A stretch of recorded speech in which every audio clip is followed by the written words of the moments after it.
독일어를 제일 처음 시작하면 진짜 막막한 게 도대체 뭘부터 시작해야 될지인 것 같아요. 문법부터 해야 할까? 아니면 단어로 외울까? 아니면 회화부터 바로 시작해야 될까? 제가 지금 다시 독일어를 처음 시작한다면 저는 딱 이 순서로 할 것 같아요. 일단 먼저 하나의 교재로 기본기를 잡고 단어는 뜻만 외우지 않고 직접 써보고 문법으로 확실하게 내 문장 만들어보고 초급부터 바로 듣고 따라하는 거 해보고 매일 한 문장이라도 써서 교정 받아야 돼요. 많죠? 근데 다 해야 돼. 그리고 오늘은 그냥 단어 외우세요 많이 들으세요가 아니라 제가 실제로 어떻게 했는지 그리고 지금 다시 한다면 어떻게 할지까지 직접 보여드릴게요. 초급에서는 먼저 길 하나를 정합시다. 어떤 길이냐면 굉장히 단순해요. 교재든 강의든 어학원이든 하나의 체계적인 커리큘럼을 정합시다.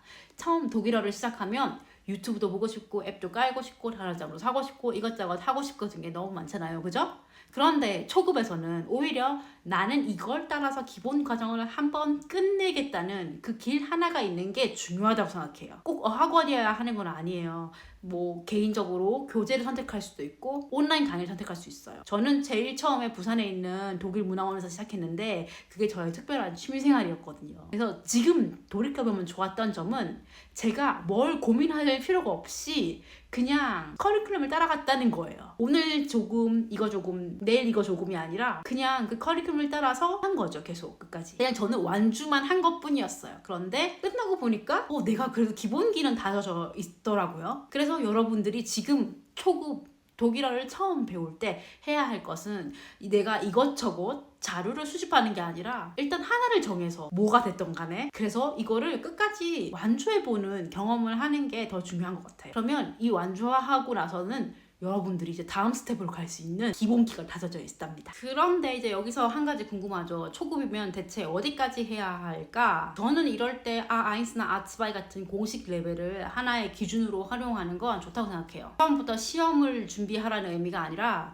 자기를 소개하고 간단한 질문을 하고 답하고 기본적인 일상 표현을 사용하는 것처럼 이 정도까지 할 수 있게 되어보자는 첫 목표를 잡는 거죠. 그리고 괴테 인스티튜트에는 단계별로 참고할 수 있는 공식 어휘 자료들이 있어요. 어떤 단어부터 공부해야 할지 막막한 분들은 참고하면 좋을 것 같아요. 제가 설명란에 공식 자료를 남겨둘게요. 두 번째로 중요한 게 단어예요. 여기서 제가 정말 추천하고 싶은 방법이 하나 있거든요. 단어를 한국어 뜻 하나로만 외우지 마세요. 제발. 그럼 요리 같이 한번 볼게요. 구글에 두든을 검색하고요. 그러면 이제 두든 사전 창이 열립니다. 여기 슈티히워트에 찾고자 하는 단어를 넣어주면 돼요. 저는 wohnen을 집어넣어 볼게요. 그러면 이렇게 관련된 단어들이 쭉 나오는데 광고가 많이 뜹니다. 조심하세요. 그러면 첫 번째 가장 먼저 있는 거를 클릭해 봅니다. 또 광고네요. 그러면은 이제 보시면 약변한지 강변한지 알 수 있고요. schwaches Verb는 약변하죠. 그리고 빈도수가 높은 단어네요. 그리고 Betonung이 나와 있어요. wohnen, 이렇게 wohnen, 들어볼 수 있고요. 계속 스크롤 내리면 뜻이 나와 있습니다. 뜻은 독일어로 당연히 풀어져 있죠. 주거하다, 살다 이렇게 예문과 있고요. 그 다음에 Synonym zu wohnen 있거든요. 여기면은 동의어 그리고 밑에 조금 더 클릭하면은 더 많은 동의어들을 이렇게 찾아볼 수가 있어요. 그래서 딱 정리가 돼 있거든요. 이 중에서 다 알려고 하지 말고 이 중에서 그냥 한두 가지만 내가 이거 알던 거다 아니면은 이거는 내가 외울 수 있겠다 하는 정도의 것만 이렇게 찾아서 골라 쓰면 될 것 같아요. 그리고 여기 인칭에 따라서 이렇게 어떻게 동사가 변하는지도 확인할 수 있어요. 다시 이렇게 들어가 보면 여기에 좀 더 정확하게 각 인칭별로 그 다음에 과거형별로 과거형 시제 그 다음에 완료 시제 그 다음에 현재 완료 나중에는 이게 미래형까지 이렇게 이게 인칭에 따라서 어떻게 동사가 변하는지 근데 사실 약변화는 그렇게 예외가 별로 없으니까 괜찮죠? 그 다음에 이게 이 단어가 베아인스를 위한 단어였네요.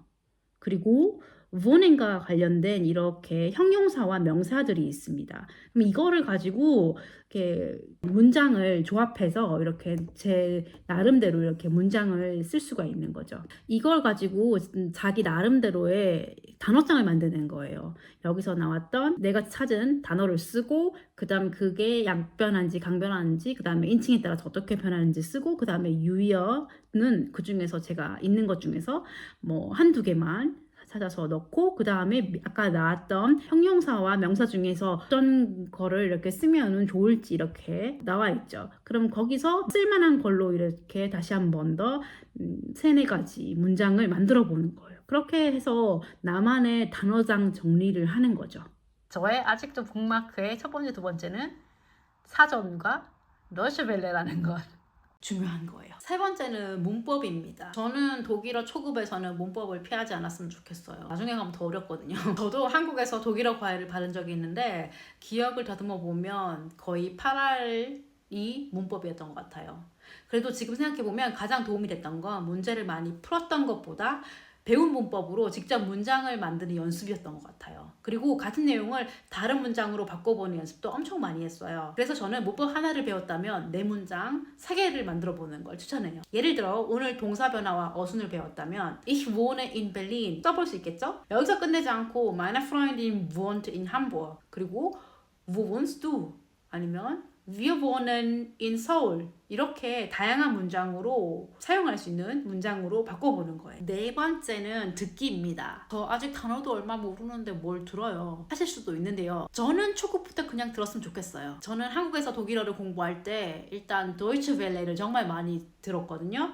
당시 저한테는 약간 그 한국의 어학 EBS 같은 존재였던 것 같아요. 요즘 처음 하시는 분들이라면 니코스 웩 같은 그런 것도 괜찮고 예전에 저는 요요 sucht das Glück이라는 드라마를 많이 봤어요. 약간 러브라인도 있고 그래서 재밌게 본 것 같아요. 그리고 아이들 프로그램인 뭐 키카 이런 것도 봤고요. 아니면은 제가 봤던 걸로는 저는 그때 당시에 뭣도 모르고 그냥 ZDF나 ARD 같은 데 들어가면은 메디아트랙 들어가면은 무료로 볼 수 있는 드라마들이나 뭐 그런 프로그램들이 있어요. 그럴 때 저는 그냥 아무거나 주워서 막 봤는데 그게 막 아침 드라마 같은 그런 드라마였던 거예요. 그러니까 막 이 남자가 저 남자랑 이렇게 막 불륜이고 막 삼각관계고 막 그 난리가 났어. 그래서 맨날 남자 주인공이 하는 게 맨날 verdammt, scheiße 막 이런 걸 진짜 많이 썼거든요. 그런 거만 들린다니까요. 내가 아는 만큼 들려요.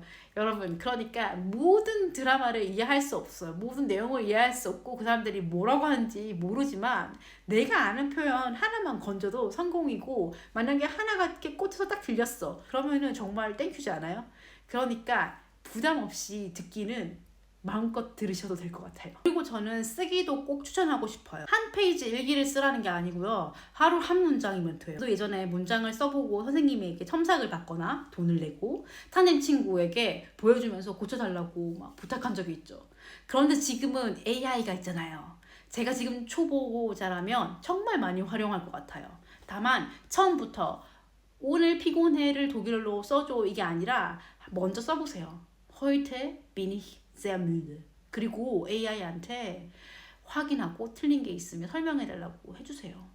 내가 쓰고 고침 첨삭을 받고 다시 말해보고 이 과정을 반복하는 거예요. 그리고 어느 정도 초급을 지나면 저는 듣는 방법도 조금씩 바꿔갔어요. 제가 지금도 좋아하는 채널 중 하나를 추천드리면 이지 절먼인데요. 특히 거리 인터뷰가 재밌더라고요. 연봉이 얼마인지 월세를 얼마나 내는지 독일 여러 도시에서 실제 사람들에게 생활과 관련된 질문도 하거든요. 제가 이걸 좋아하는 이유가 있어요. 같은 질문인데 사람마다 대답하는 방법이 전부 달라요. 쓰는 단어도 다르고 문장도 다르고 말투도 다릅니다. 교재에서는 모범 문장 하나를 배우지만 실제 사람들은 그렇게 똑같이 말하지 않잖아요. 그래서 이 단계에서는 내가 써보고 싶은 표현 하나를 골라서 따라해보는 거 이거 추천드려요. 그리고 좀 더 레벨이 올라가서는 도이치벨레의 톱 테이마나 뉴스 같은 조금 긴 컨텐츠들도 많이 봤어요. 이때는 그냥 듣고 끝내지 않았답니다. 같은 내용을 반복해서 듣고 스크립트를 크게 읽고 소리내서 크게 따라 읽었어요. 발음만 따라하는 게 아니라 억양, 강세, 속도, 어디서 쉬는지, 어디서 붙여 읽는지까지도 체크했던 것 같아요. 그래서 약간 그 사람을 연기한다고 생각하고 따라하는 거예요. 저는 음악을 전공해서 그런지 이런 식으로 이렇게 소리와 리듬을 따라하는 게 잘 맞고 재밌더라고요, 그게. 그래서 큰 도움이 되었던 것 같아요. 그럼 이렇게 계속 공부해서 새 아이스까지 따면 독일어 공부가 끝날까요?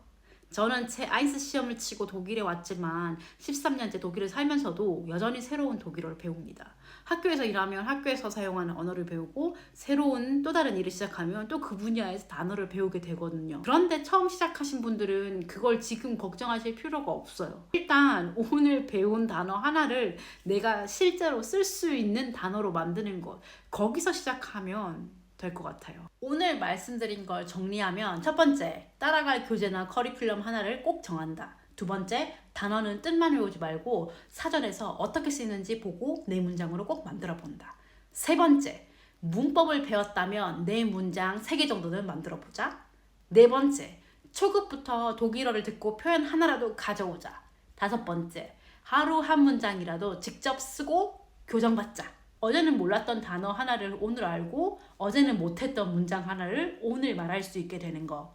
그렇게 독일어로 내가 할 수 있는 일을 하나씩 늘려가면 되지 않을까요? 제가 말씀드린 그 공식 어휘 자료들은 설명란에 정리해 놓을게요. 그러면 bis bald!